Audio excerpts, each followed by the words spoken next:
The Civil War had ended, and the nation was in ruins. After being torn apart by secession and brought back together by Lee's surrender at Appomattox, it was up to Washington to decide how to deal with the unruly South. Reconstruction began with two crucial questions.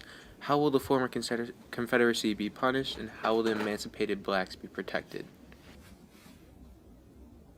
The radical Republicans' ultimate goal was to make the South suffer before readmitting them to the Union. They wanted to uproot their social system so any trace of the planter aristocracy would be gone, and punish Confederate leaders for their roles in the Civil War. Two radicals, Benjamin Wade and Henry Davis, thought that Lincoln's plan for Reconstruction was too easy on the South. My proposal includes the acceptance of the Ironclad Oath by a majority of the state's population in order to rejoin the United States. Former Confederate officials would not be granted amnesty, and in the state constitution, the abolition of slavery would have to be acknowledged. I believe a military governor should be temporarily installed in each state. This led directly to the Reconstruction Act of 1867. The act borrowed ideas from both proposed plans.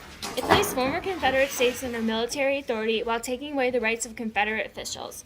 It required states to ratify the 14th Amendment, guaranteeing citizenship for freemen. The 14th and 15th constitutional amendments were an integral part of the Reconstruction Plan. They bound the South to recognize African Americans' rights as freemen, citizens, and voters. So, I'm Zwad Chalinsky, and I am a history expert. And whenever I think of the 13th, 14th, and 15th Amendments, I like to think of free citizens vote. It's a clever little trick I thought of to help remember these amendments. And I think a lot of people think of this and they know what these amendments mean because of my saying. So, the 13th Amendment, free, granted emancipation to all the slaves. The 14th Amendment said anyone who is born on U.S. soil is a citizen unless you're Native American. The 15th Amendment said if you are a citizen, you can vote unless you're a woman. That was the first time the Constitution specified that only males were included. Wow, I just love America. How fabulous to finally recognize African Americans as people. Former slaves were thrilled for their newfound rights. But although these amendments protected the civil liberties of freed blacks, they were still disadvantaged. The only life they knew was one of slavery. Because these people had no way to provide for themselves, the radicals of the North took bold steps to ensure their basic needs were met. Some of the radical Republicans influenced the creation of the Freedmen's Bureau to help unskilled, unlettered, and moneyless freedmen survive. Congress would provide food, clothing, medical care, and education, with its greatest success being that it taught more than 200,000 blacks how to read. Armed with an education, freemen now had the tools to be productive members of a segregated society. Another piece of legislation passed by the Republican majority was the Civil Rights Act of 1866. Although President Johnson tried to veto the act due to his loyalty to the planter class of the South, it passed with a two-thirds majority in Congress. The act was aimed at protecting the African American rights and striking down the black codes in the South. It stated that ex-Confederates could not take office. To prevent the bill from running out or becoming disqualified by the South, Congress took to making it the 14th Amendment, which had to be ratified for readmittance. As President of the United States, I believe that this bill will only cause unnecessary conflict with our Southern brothers. It is time to let the events occurring run their course, and further interference will only have negative effects. Even after his veto, Johnson's power was of no match for a Republican-dominated Congress. Once signed into law, it provided yet another form of protection for African Americans. It wasn't foolproof, however, which is shown through the South's adoption of the black codes. White Southerners were determined to keep the African Americans in their place, socially, politically, and economically, and they saw the black codes as a way to do this. The laws were designed to regulate the affairs of the emancipated blacks and ensure a stable and subservient labor force. Slaves were systematically trapped within a system that closely resembled slavery. It's like nothing really changed in the South. If a free man jumped his labor contract, he would be fined and then hired out to pay those fines, continuing the cycle. Now, if all of you guys will look under your chairs today, I brought you guys a special gift, the American pageant. I know you guys are going to love it. It's really going to teach us about African American history, history in general. I know you guys will love it, and just read it. That book sucks! With no money and nothing to offer but their work, thousands of impoverished former slaves became sharecroppers, farming for a pay that didn't cover what they needed to survive.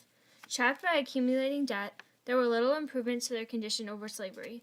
The North began to wonder if they had really won the Civil War after all. Setback for African Americans was the results of the U.S. Supreme Court case Plessy v. Ferguson. In 1896, an African American named Plessy tried to sit in on an all-white rail car. He was arrested for violating Louisiana's law that provided for segregated, separate but equal railroad accommodations. A trial with Justice John Ferguson presiding, Plessy was found guilty on the grounds that the law was a reasonable exercise of the state's police powers. A loss for Plessy meant that separate but equal segregation was legal in the United States. This decision would stay in effect until 1954, when it was overruled by Brown v. Board of Education. The Compromise of 1877 ended Reconstruction. I mean, the official end of Reconstruction. It pulled military units out of the South. It created an electoral commission consisting of 15 men from the Senate, House of Representatives, and the Supreme Court. This commission had to rule on the Electoral Count Act, which went to 8-7 in the favor of the Republicans. Now, let me give you a little example.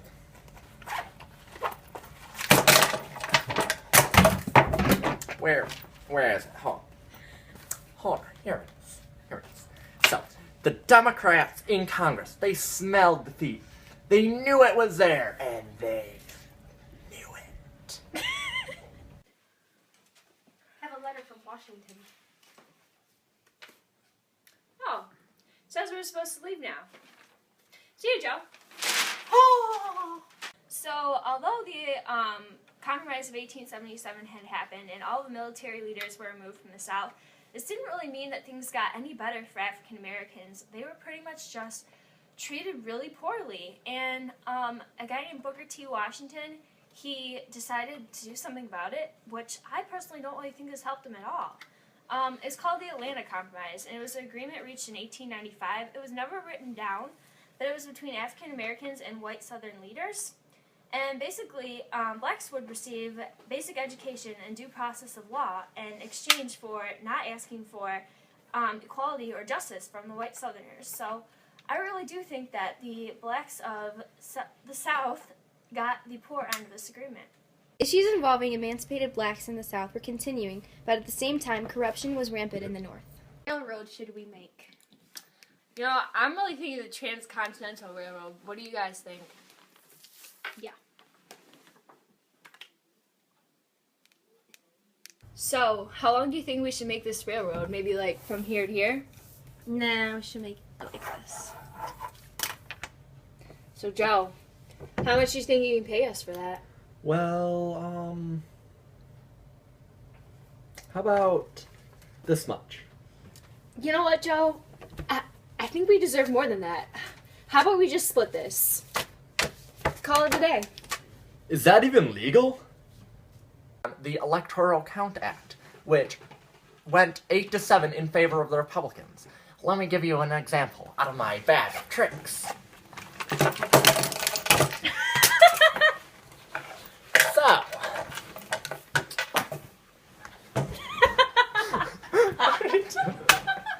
Why did the gun fall? redo it, stop. So, that was all concepts. We're done. Okay. Still has makeup on.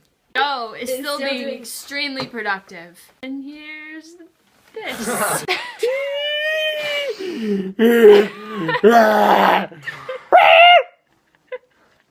This is so accurate, though. This is what's been happening. This is so accurate. Remember us. Bye!